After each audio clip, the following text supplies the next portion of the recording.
Happy Friday.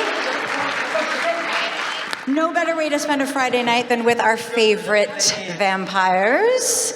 You guys having fun at con so far? You're gonna get really loud in about 10 seconds, so I'm just gonna yell all their names at once. Are you ready? Okay. We have Peter Facinelli, Kellan Lutz, Ashley Greene, and Jackson Rathbone.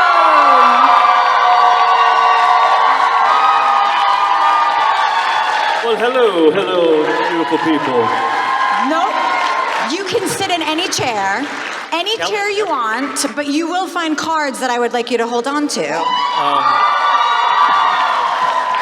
They spelled your name wrong, bro. And then before we start with the cards, That's not how you spell sexy Emmett. Hello. Is this? What was I thinking? Very confusing. What was I thinking? So, at some point, you do not drink this, by the way. Please don't. I already did. Please don't. Please don't. But if you're going to do a panel on a Friday night with vampires, you have to bring them blood bags, correct? Okay, so do not drink them. It is very, very, very, very, very strong Kool-Aid. So don't drink it. I was like, you don't even have to hold on to it. But you cannot. Brings back memories. Cannot. Oh, no, it's straight up Kool-Aid. Hello. Whole blood. Whole blood. Yeah. Oh, yeah.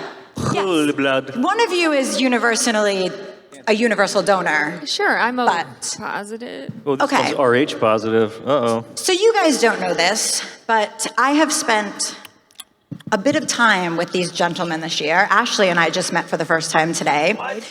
So before we get to your fan questions, because I know you have tons of them, I wanted to play a little game. And we're gonna do, which I was corrected because I called it the honeymooners, and it is not. It is, thanks to Kellan, called the newlywed game. For those of you who don't know what the newlywed game is, they would put on a couple, and they would ask a question, and the couple would have to hold on the name. So each of them have cards with one of these lovely names on them, and I'm going to ask them some fun trivia questions that only they will know the answer to, and some of them are going to be really silly, and you guys are going to laugh at me, and some of them I feel like people on the panel might not even know the answer to. So, are you ready?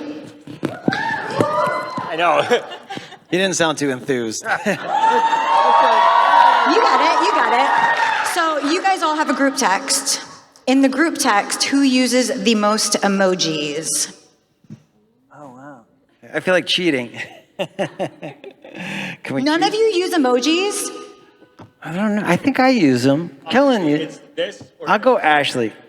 No, I'll go Kellan. I think it's Ashley. Ashley or Kellan, I'd say. Okay. Who tells the worst dad jokes? Not the best, the worst.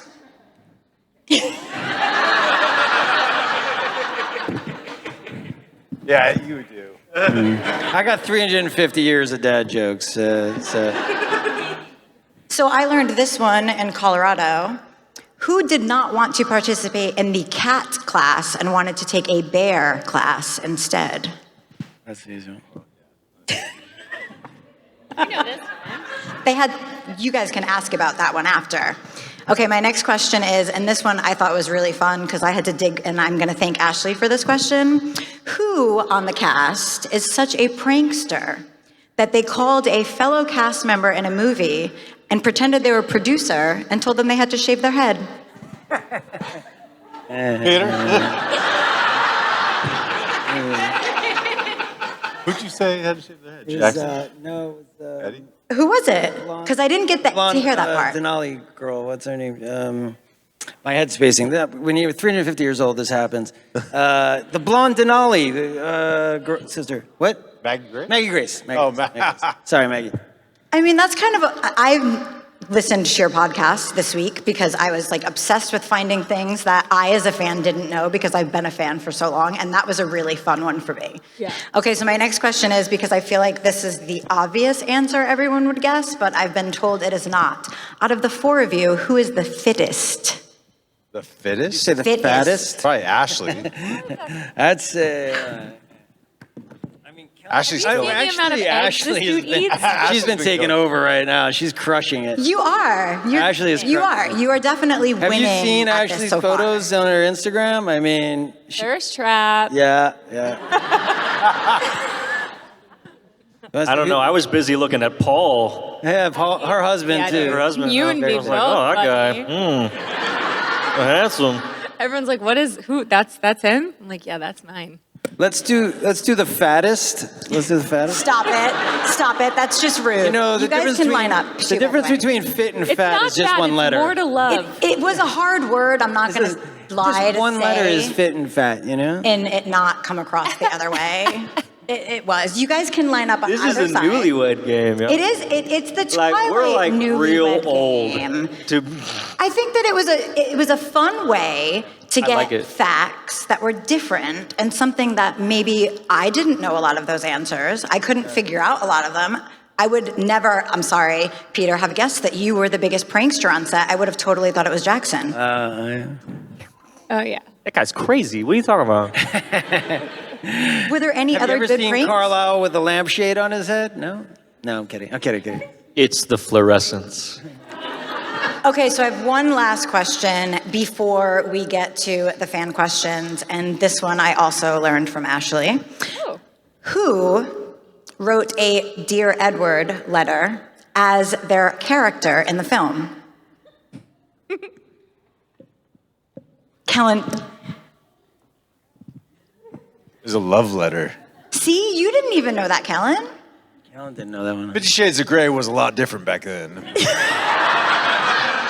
And you put my name for that?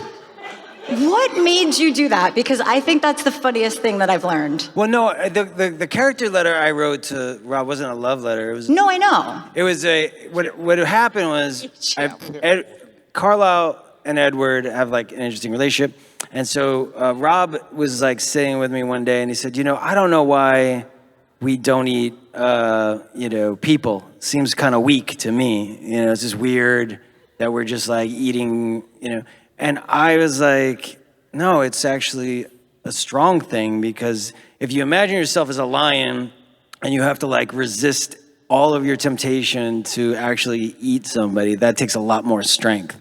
So I wrote him this letter in character, basically from Carlisle to Edward, explaining to him why, what we're doing is actually empowering. And if you could wrap your head around it from Carlisle's perspective, like if we only ate, animals and we didn't eat people, then we were no longer the animalistic vampires that I think, Carlisle resisted becoming. And thus he became a human that could live forever, So holding on to his humanity and our humanity was an important thing for Carlisle, which is why I think he became a doctor, because he wants to help other people. So it all kind of trickled down from there. Anyway, so I wrote this character letter to Edward in character. I don't know if Rob looked at it like I had 5 heads, but like I went kind of method on it for a second and just tried to explain that to him as my character. That's some serious character development, though, that I think going the extra mile like that has to be really appreciated by fellow castmates. Yeah, what do you say? I mean, I don't He's like, know. oh, Must have thanks. Yeah, I don't know if I Did he did it. read it? Did he Honestly, read- like, Well, part you of it know- did it for me Yeah. too. You know what I mean? To really understand Carlisle's, journey. So it was partly for me and partly for him. If he resonated with it, great. And if he looked at it like this guy's weird, then so be it. Well, I don't it's know if you ever just strange kept to it. hear you talk about the Dear Edward letter, because mine that you sent me just said, dude, chill. Yeah, yours was more of a sticky note. Yeah. It's like, remember to It was chill. on my bathroom mirror one morning, and I was like, what the hell? Please tell me it was in red marker, too, like the teacher In that corrected lipstick. you? Yeah, okay. Yeah. We're going to come right over here for our first fan question. Can you tell us your name before you ask the question as well? And what character are you portraying? I'm Gambit. All right. My name's Alex, and I was wondering what scene was the hardest to film, whether emotionally or physically. That echoed. What was the question? Which film or which scene was the most difficult to film, either physically or emotionally? Okay. I think for me, the baseball scene was actually very difficult because of the weather patterns. We couldn't film when it was pretty. Yeah. We had to wait for the sun to be covered, and we also couldn't film in the rain. So it was kind of like we were stealing moments. Just so we always had to be ready. And when you're stealing moments, the pressure is really high. And so everyone in the production is kind of running around like crazy, and we're just hanging out in a tent, just being like, goobly goobly, being like little silly actors. And then they'd be like, okay, we need you now. And we'd be like, okay, cool. And they're like, no, seriously, get out there. And we're like, Just grab you by the neck. and I was like, come on now, we're making a movie. And so like literally that's why you see the bat trick that Jasper does in the movie. It's because I was bored and hanging out, and they gave me a baseball Are you bat. saying that we're boring? A little. Oh my God. He's rude. Well, I mean, on the 8th day, the first 7 were I beautiful. feel like the first day we didn't even have a warming tent. No, first That we was were not we were in a good. van Yeah, I was down not by okay. the river. Mentally, physically, emotionally, that was a tough scene. It was also one of our first, and we kind of thought the movie was going to be bad. We did. We thought it wasn't going to be great. We were a little bit worried about it, and it turned out to be the most epic scene probably in. Yeah, we literally went home that night going, no one's going to see this movie. I was like, No. It was, don't worry, no one's going to Don't see worry. this movie. No one's going to see this movie. That's what you said. That's the exact conversations we were having. Because I remember going, I look like a wet Ronald McDonald. Like, my hair was was all matted and like my makeup was running down my face. And I remember going to Elizabeth Research. She goes, you look terrible. I was like, you look terrible too. That's makeup running down our face. And then at one point, it started raining a little harder. So we all huddled into this little tool shed. We're all kind of shivering. And the AD, which is the assistant director, said to Catherine, what do you guys want to do? Do you want to go to another cover set? Because sometimes when the weather gets bad, you go and shoot something indoors. And Catherine just said, we were already shooting for 3 hours, by the way, in this light, misty rain. And she goes, I don't know, just put hats on people. You wear a hat, no hat, hat for you, no hat. And I was like, how is this going to cut together? We shot 3 hours without hats, and then all of a sudden hats are going to come on She's people? like, yeah, that all I was sucks. like, we're not going to use that. Yeah, I was like, we're not going to, this movie is no one's going to see.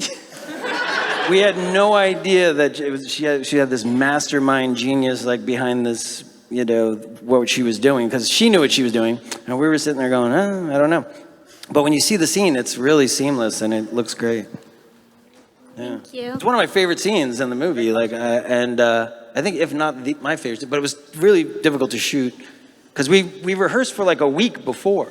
We were shooting baseball. We were just kind of rehearsing baseball indoors. So we got to play baseball indoors for a week. It was very bonding and it was really, really fun. And then when we went to shoot it, and we had the worst weather that we could possibly get. Then the sun would come out. We'd have to stop shooting. So it was too much rain, can't shoot. Too much sun, can't shoot. There was a Goldilocks in between moment that they would be like, all right, everybody now, everybody go. And I do remember, Jackson just sitting there bored and he was just kind of tossing this bat around. And Catherine came over and started shooting him and was like, what are you doing? He's like, don't worry about it. Just keep doing what you're doing. So everything was kind of rushed and frantic and nobody knew what was happening half the time. But she had a master plan that we didn't know. It worked. She's a genius. She's a mad genius. We love her. And who hasn't wanted to look like Ashley after she threw that ball? Yeah. Because I've tried. I don't know where you got that balance from, but damn. Thank you so much for your question. Thank you. Am I going We're going to next? take one from that side. Okay, yeah. My name is Haley, and so all the characters have their own distinct features, and I was wondering if you guys did any special preparation for those features, or if you added your own spin to the characters. Features? Like personality, characteristics. Like special powers? Are we talking No. like on a how- rap album? I got dimples put in. I just, like how Alice has her ditzy everywhere kind of. She was born flowy. ditzy. How she has that flowy like vibe. qualities. Yeah. Emmett's a little slow. That's me. Carlisle was described as wears movie scarves. star handsome, so they had to do a lot of like prosthetics on me. A lot of different like prosthetics that make me movie star handsome. Don't worry, no one's gonna see this movie. Oh, I feel like you did some bear training, Yeah, I worked out. I got big. which Ate a lot of food. Bare A lot of naked, eggs, he a worked lot of out. eggs. It was a lot. he was eating eggs and working out on set every day. He was. I feel like I had a little bit of a dance background, and so I feel like that played into Alice a bit. I also, her voice was a little bit higher than mine and had this like sing-songy quality, so I remember working on that, and then just kind of stressing out over how I was going to look or what I was going to do when she has her visions, but kind of just relied on Catherine to tell me if I looked stupid or not, or if I was going to look like an idiot, and it ended up working. But I think my process now for preparing for a role is vastly different than it was when I played Alice. I think I was really lucky that I fit something that Stephanie Meyer had in her head on the more natural side. But I was so young, and it was one of my first jobs ever. And so I think I rewatched it, and looking back, I'm really happy with what she was, and I'm glad it happened in that time in my life, because I think now I may have done it differently, and people might not have liked it as much as they did. So 2 questions with that. What made you choose the voice to go up? And did you practice it and you're like, okay, like did you record it and you're like, okay, that's Alice to me? And then what would you do different now if you were Alice? With Alice, there was, I feel like a lot of it was instinctual. Like the baseball kick was like something that kind of came out of nowhere. And I don't really remember how I came to her voice being so much higher, but I just had, like, I read the books. And so in my head, that's how I heard it, which is so helpful to have a book to be able to give you that much information. Mm-hmm. But I just felt like everything about her was very sing-songy, and so I kind of just went with it. And now I think I would have kind of tried to like feed into a lot more heavily her, like I created a backstory for her, but I think that a lot of the moments might have been a lot more weighted, and I don't necessarily know that we needed that from Alice. Like I think there was a lot of that surrounding her, but I just think, now I go in and you can never do enough research, and you can never create a big enough backstory. And so I think I just would have obsessed over it a little bit more. And I think maybe it would have been better, or maybe it would have taken away from the element that made her so great, What everyone loved about her. And Peter, you had an accent, right? I had 350 years of backstory. Honestly, and I did a lot of journaling, because I like to know, when you pick up in a script, you're like, there's a moment of time there, and you have to kind of know where your character's been, So I kind of went back to where he was bit, and then thought, like, what has he been doing for that whole time period, and what wars did he see, and what, And so then you make it up as you go along, but then it starts to feel right, So there is nothing. There's the information you get from the script, and then there's the information you make up.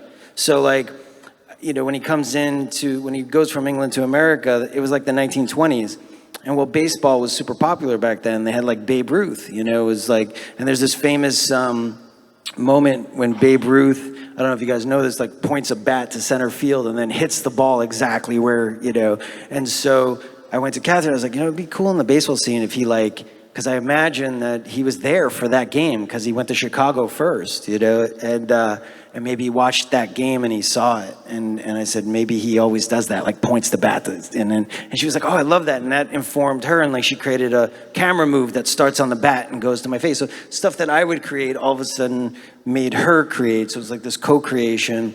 And that's why I love doing the backstory stuff, and stuff like the scarf wasn't in the book, but my character wears a lot of scarves.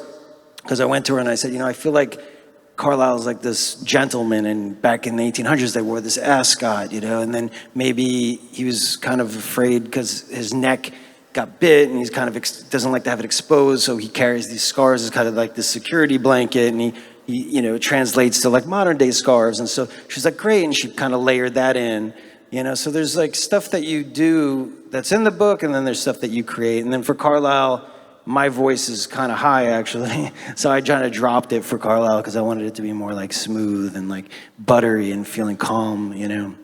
Slow down his movements because I talk with my hands and I'm more contemporary. But if you slow yourself down, then you become more, you know, less contemporary. And so sometimes I think I went too far because people are like, oh my gosh, you're so much younger than your character. I was like, oh, I think I went too far in the direction because I looked like 500 years old. I should have been like 350 years old. But it was fun to create that. Oh, and then I did do a slight accent, and you know, where he's from England, so I wanted him to talk more properly and not like leave off the G's and like talk with slangy. So more just modern, like they call it mid-Atlantic, you know, where it's just kind of neutral. And then sometimes, you know, when you have an accent and you get mad and it comes out, in stressful moments, I wanted it to come out just a little heavier, so I would pick moments. And then at one point, Catherine, when we were shooting, she goes, are you doing an accent? And I was like, I kind of been doing one the whole time. She was like, don't do that. And I was like, well, what are we going to do about the whole other part of the movie? We've got 2 days left. You want me to stop doing it now? So, yeah, that was funny. I was like, maybe I made the wrong choice. How did she not hear I was doing one for this whole period? Yeah, I kind of blended it. Thank you so much for your question. Hi, what's your name? Hi, I'm Jen. This is my niece Rachel.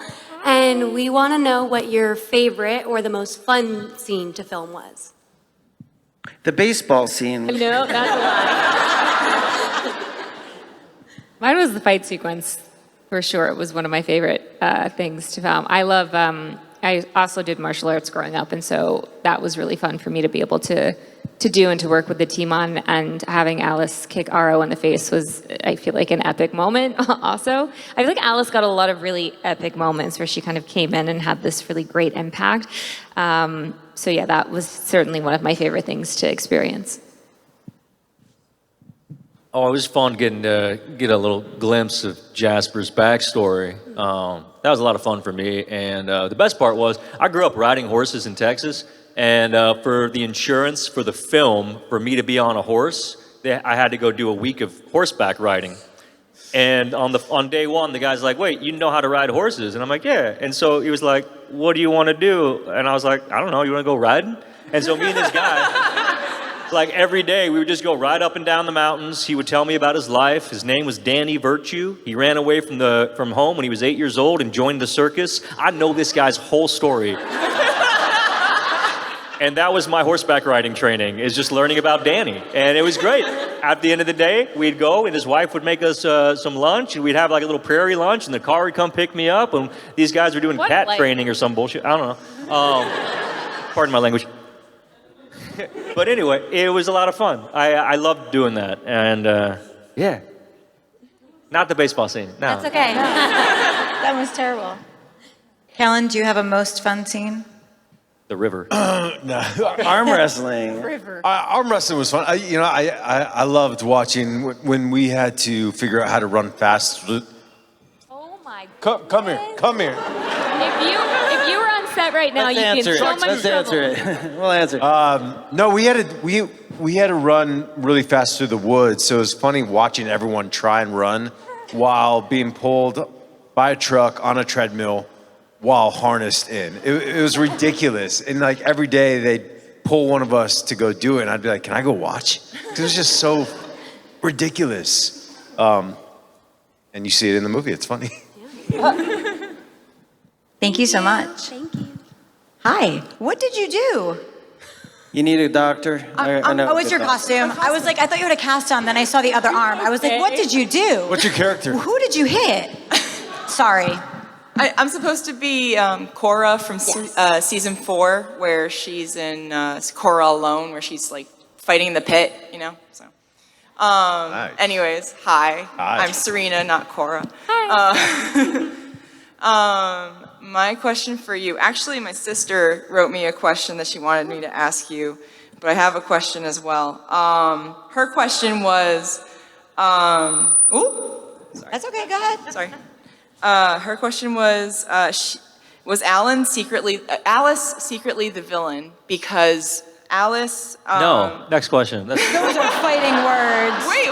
She has a reason for it. She has a reason. Does your sister have, where is she? Those are fighting words. Is she still in the psychiatric hospital?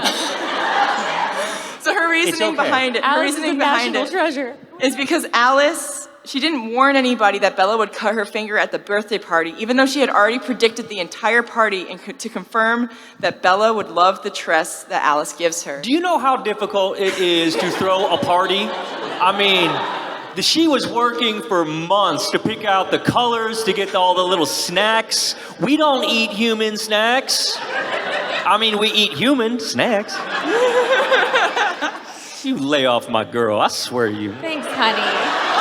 Definitely fighting words. I do respect the protectiveness, but she also mentions, why does Alice bully the werewolves? She wants to know. What? I know, right? Wait, what? No, I didn't hear you. Oh, why does Alice bully the werewolves? Why do I bully them? Yeah. Bully them? Oh, come on, y'all. Why are you guys coming for Alice? I Bully think the that- werewolves. I How about they just don't, maybe, shower? I don't feel know. like if you honestly, if you look at the story, they really don't like us.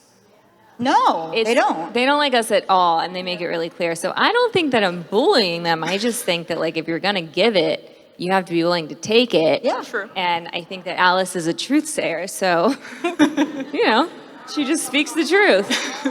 All right, my last question is from me, not my sister, because my sister clearly is antagonistic. She really doesn't like Alice. I don't know what Alice did to her. What was a scene from any of the movies that makes you kind of cringe to this day? That scene where Alice was so mean to the werewolves. I was like, babe, you're kind of bullying them. And Everyone she's has like, their days, okay? I also want to know how Alice got blamed for that and not Jasper.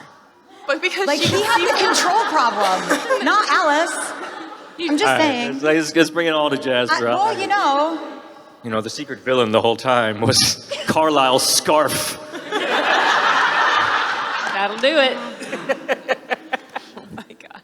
It was I Sarah. forgot the question. This is fun. I like you guys. This is so much fun. Rhode Island is cool, y'all. Thank you. You guys rock. Maybe You guys rock. cringe in a good way, but not a bad way. When she has the baby and her back breaks, or when she's drinking the blood out of That's the pretty big gross. gulp cup. Yeah. Yeah. I'm going to go with that too. I forgot about the drinking out of the cup. That's disgusting. Also, I remember drinking that. It was thick, weird. It looked like that, but it was way thicker. Whatever they made that with, I was like, I'm glad I'm not drinking that. So your question was, what was the most cringy? Well, if you look at the movie again, Jasper the entire time is cringing. It's like your 115-year-old brother brings over a 16-year-old. You're like, It is. the werewolves are all like, your wife is bullying me. I think Carlisle's like, hey, can you calm down the human a little bit? She's getting a little rambunctious. I think there was a Saturday Night Live skit that was really funny where it was the guy was 40 and she was 16 and they were like, do you remember that? Yeah. And they were like, ew, 40, ew. And then they're like, I'm just kidding, I'm 115. Ah, okay. Dreamy, 115 dreamy, 40 bad. Definitely both are bad. It's thank you so much for your question. Thank you so much. Thank you. Hi. Hi. What are your names? My name's Janine. This is my darling daughter, Natalie. But she's been Hi, Natalie. going in and out to daddy. My question is, what was your favorite movie to film? I love Twilight original because No, like which first, which one, of the series of the movies? Twilight, the Twilight, original. the first one. The original, the first one. The original, okay. He's saying the first one. Yeah. I like Lord of the Rings.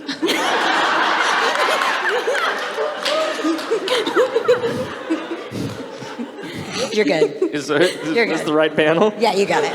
You're good. Poor Jasper. My name's Elijah. All right. No, I like the original Twilight because I got to meet these lovely folks. Honestly, they're some of the sweetest people in the world, and I count my blessings that I was cast with them. So that's honestly, and then getting to, to do this with them has been awesome. So the original.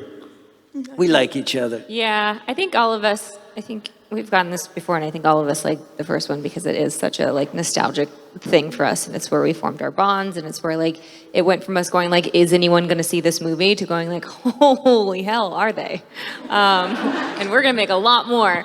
So it was just a really special, this bubble moment that we had together, and then as things went on, things got kind of crazier.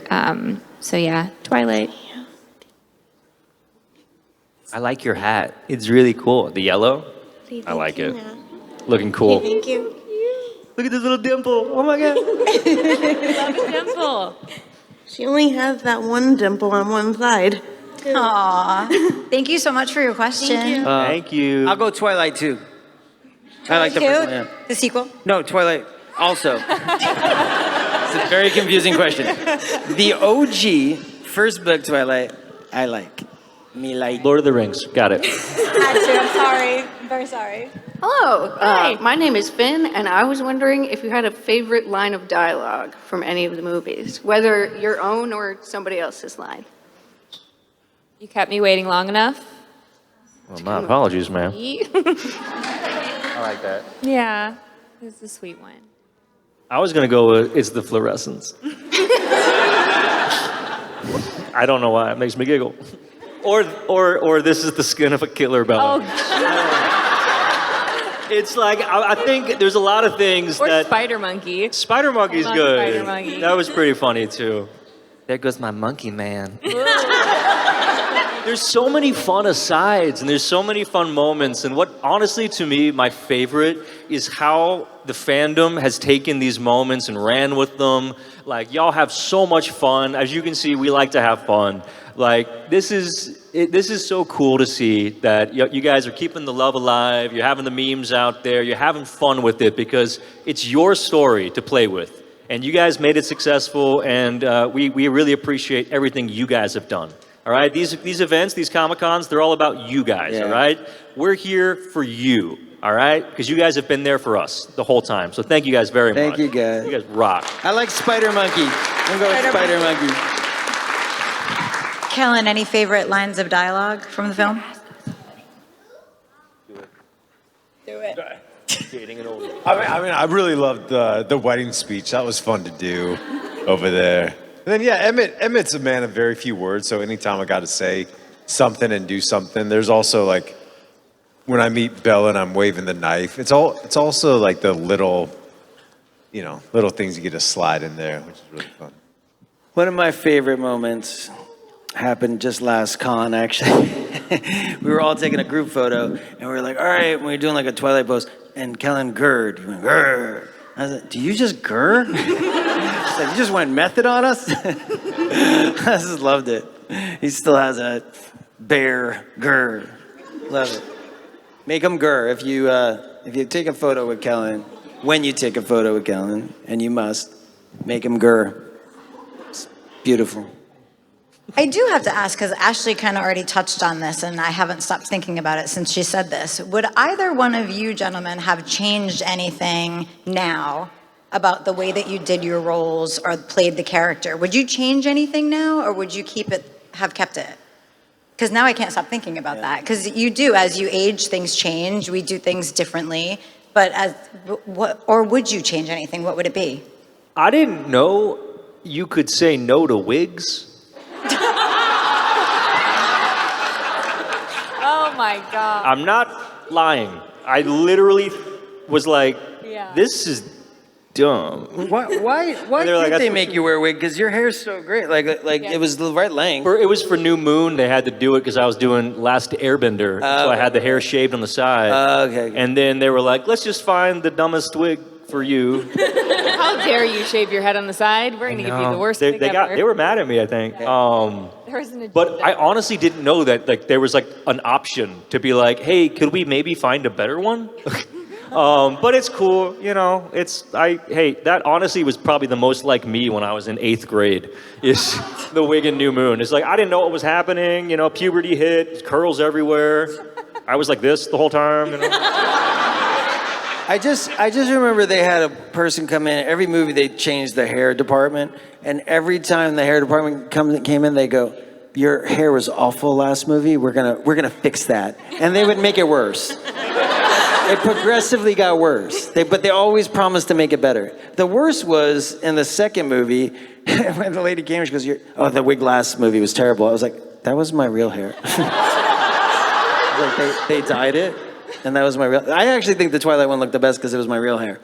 Then New Moon was a wig, and I don't know what happened. Then it progressively got worse. And then I remember there was a fight with the hair woman on the 4th and 5th because for some reason she changed my hairstyle, and it was like down and over to the side. I looked like little boy Fauntleroy. It was just like, and I was like, I don't look anything like Carlisle has his hair up. And she was like, well, we're going to change it for this. I was like, no, because they're going to get mad at me, not you. So every time she would come down, she'd push it down, and then as she was running back, I would start to push it back, and then they'd go, okay, rolling, and then she'd come back in and start pushing it down, and then as soon as she turned, I started pushing it up, and so it was this tug of war, and then she didn't get brought up to, we did both movies back to back, and so we shot all the interiors, and then for both movies, and then we shot all the exteriors for the second and for the 4th and 5th. So all the interiors, my hair is like weirdly down and crazy, and all the exteriors, it's back. Because when I got the new lady coming, I was like, we're not pushing it down. So it was like always my hair was changing from up, down, up, down, up, down. It's weird. It was weird. So if I had to change anything, probably fire all the hair departments. Hair department. Just get one person that was great at wigs. Thank you so much, by the way. You've been standing there that whole time. Hi, what's your name? Hi, I'm Jade. Sorry, I'm nervous. Don't be nervous. Be a little nervous. They don't bite anymore. Well, Nibble.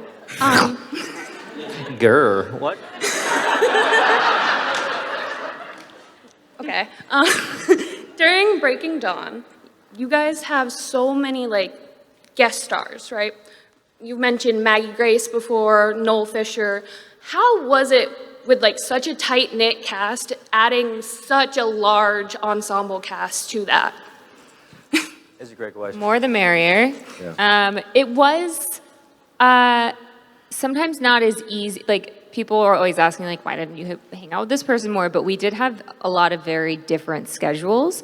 So I feel like with a lot of the new cast that came in, because they were a part of their own clan, usually they would kind of be in their, ostracized to one place, and we would be in another place. And so I felt like I didn't get to know people as well as I would have liked to, because it was kind of madness when you have 100 people on set. But I think that we all tried to be as welcoming as possible, because I think everyone knows what it's like to be the new kid.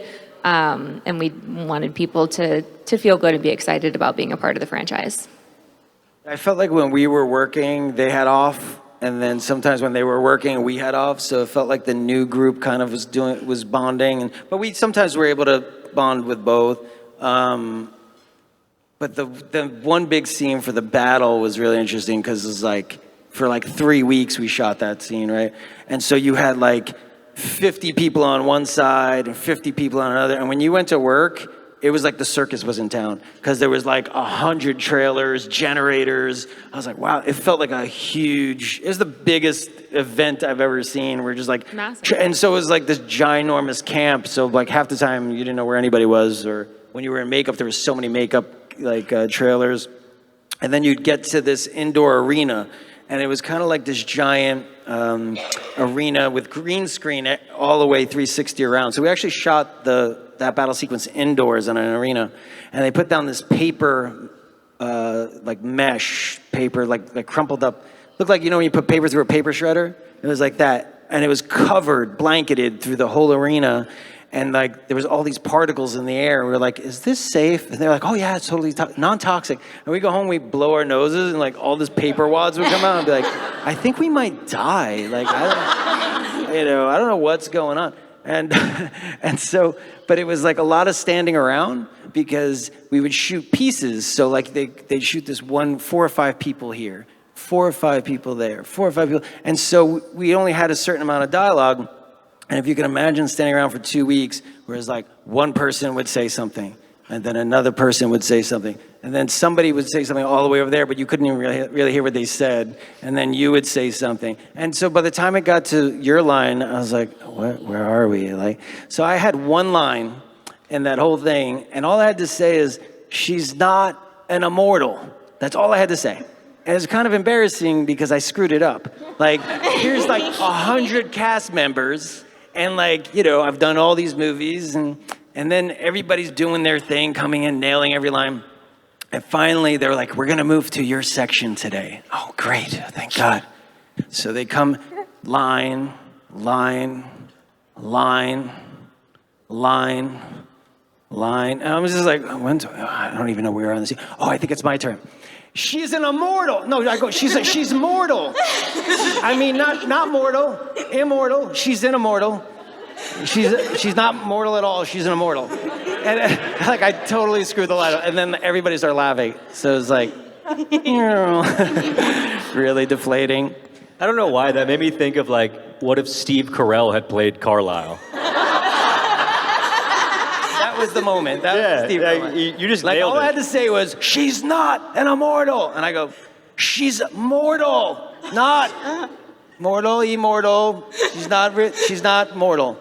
She's an immortal. And Michael Sheen just standing there being all Michael Sheen and being like, Judging you. It would have been great if you just laughed at me in character, and I would have been like, yeah, it was beautiful. It was that was beautiful. Not funny, but to me, but it was funny to everybody else. But it we was a can fun laugh about it time. now. Yeah, funny now. Time has passed, and then we had a great dance-off between the two groups, which was fun. Yeah, what song was that? You remember? Sweet Dreams. Sweet Dreams, that's Eurythmics. right. Was it Sweet Dreams? Sweet dreams are made of this. Thank you very much. Thank That's a you so sweet much for your That was question. fun. Hello. Hi. Got you. Hi. Hi, my name is Harmony Rose. You two saw me earlier. So I have autism, and I had the amazing opportunity to be on Hocus Pocus 2 as an extra. Amazing. And I just wanted to thank you guys for like making it look so fun to be in a movie that I'm like, okay, this is my goal. And my question is, how did you react when you realized, oh my goodness, people are seeing this? And like, did you ever go inside like a movie theater and like try to sneak up on people and be like, hey, by the way, I'm in this movie? Well, Kellan and I In London. That was really fun. went to, was it what was the event actually? It was like a 100 one-night candles. live symphony playing the music. Yeah, candle in a lit theater, everywhere. candlelit. And we went to it. We were in town, and Kellan was like, I got us tickets. Should we go? And we were like, okay. And we went, and we didn't realize that there was going to be an intermission.